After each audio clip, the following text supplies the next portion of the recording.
माननीय सदस्य श्री लखपत सिंह बुटोला जी।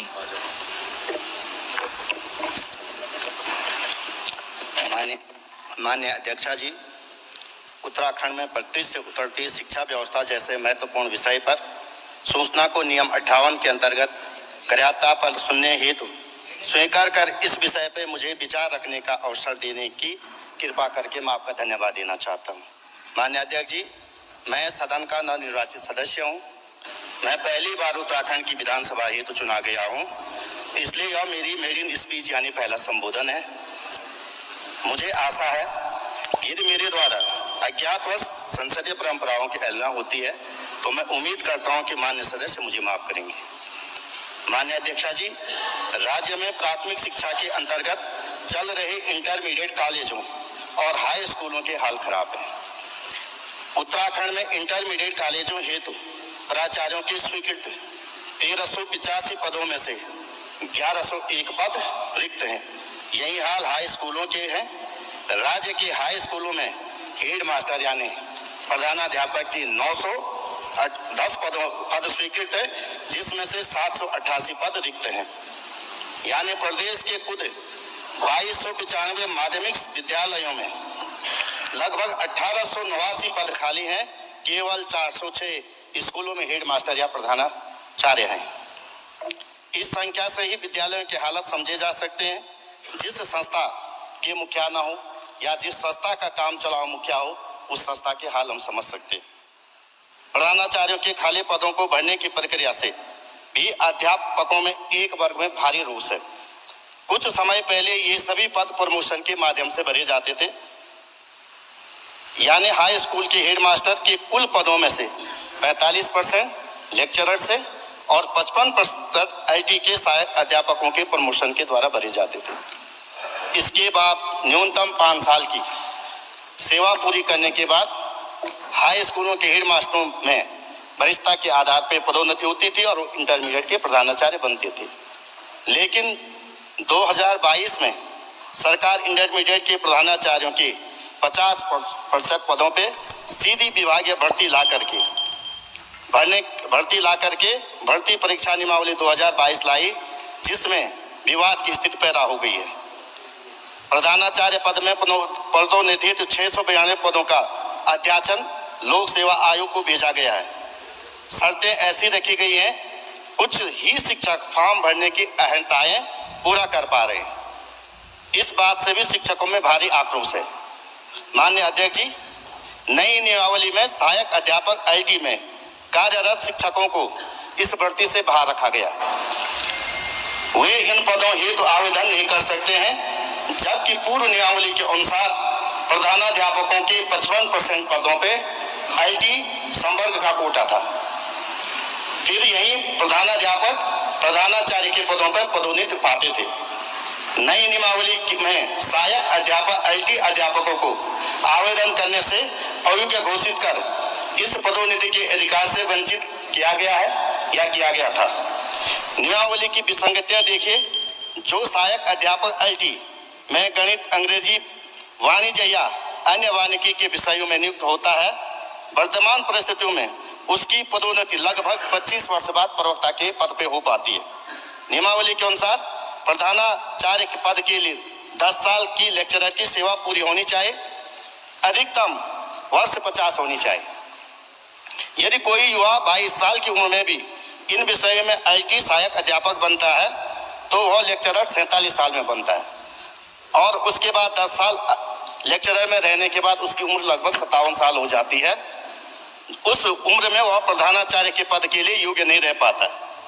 जबकि जो साथी शिक्षक भौतिक विज्ञान, रासायनिक विज्ञान, जीव विज्ञान आईटी नियुक्त होते हैं, उनका लगभग 5 साल में प्रमोशन होकर लेक्चरर में बन जाते हैं, और नियमावली के अनुसार 10 वर्ष की सेवा के बाद प्रधानाचार्य के पदों पे आवेदन कर सकते हैं। यह शिक्षकों के एक बड़े वर्ग के साथ अन्याय है।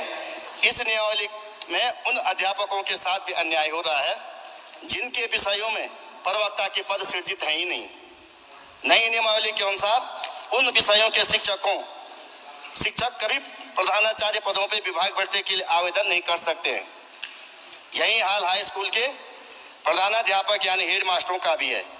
इस पद पर पदोन्नति के बाद औसतन 55 साल की उम्र में पहुंचा जा सकता है, जबकि इंटरमीडिएट के प्रधानाचार्य पद की सीधी भर्ती के लिए अधिकतम आयु 50 वर्ष है। इसलिए मौजूदा समय में परिस्थितियों में प्रदेश में एक भी प्रधानाध्यापक इन प्रधानाचार्य की सीधी भर्ती के लिए अहर्य नहीं है। प्रधानाध्यापकों और प्रधानाचार्यों के खाली पड़े पदों के कारण काम चलाओ व्यवस्था चल रही है।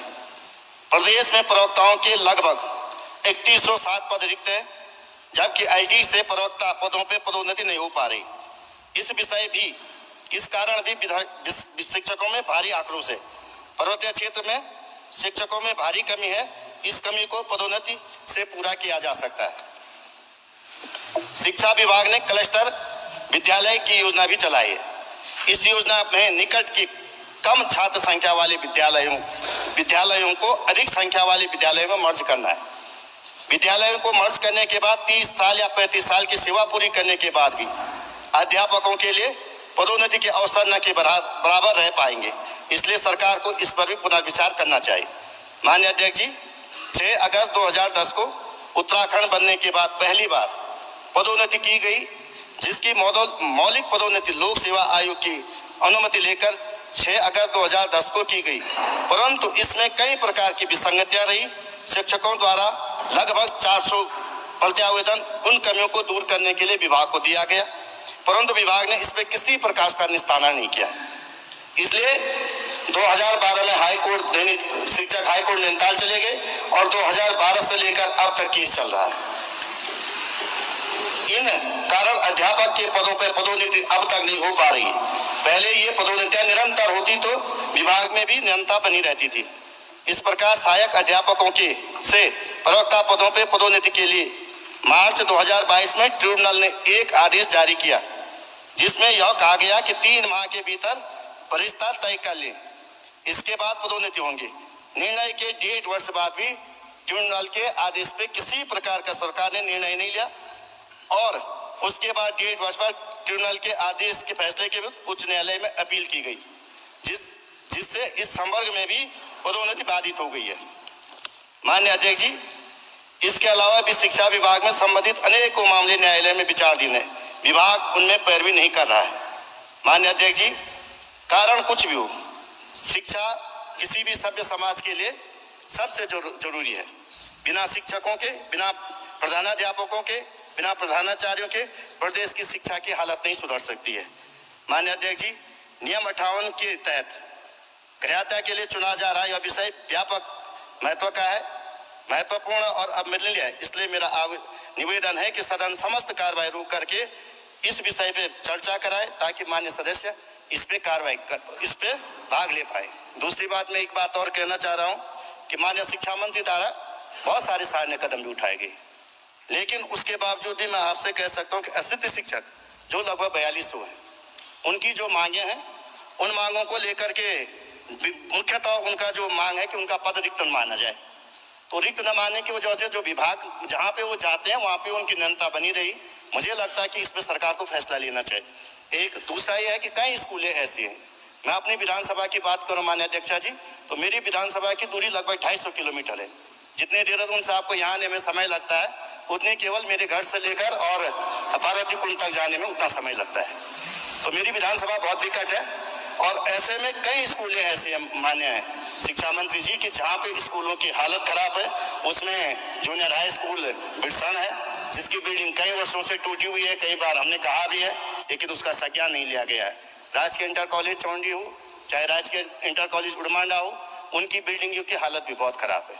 मैं ये भी कह सकता हूँ कि आपने शिक्षा विभाग के अंदर जो विसंगतियाँ, उस विसंगतियों में जो हम नंबर ऑफ स्टूडेंट पे जो टीचर देने का काम करते हैं, मुझे लगता है कि शिक्षा विभाग की सबसे बड़ी विसंगति यही है।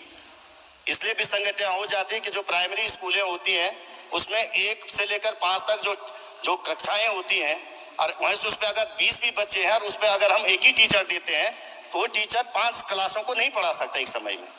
ये हमारी प्राथमिक शिक्षा की जो विसंगति है वो सबसे बड़ी विसंगति है।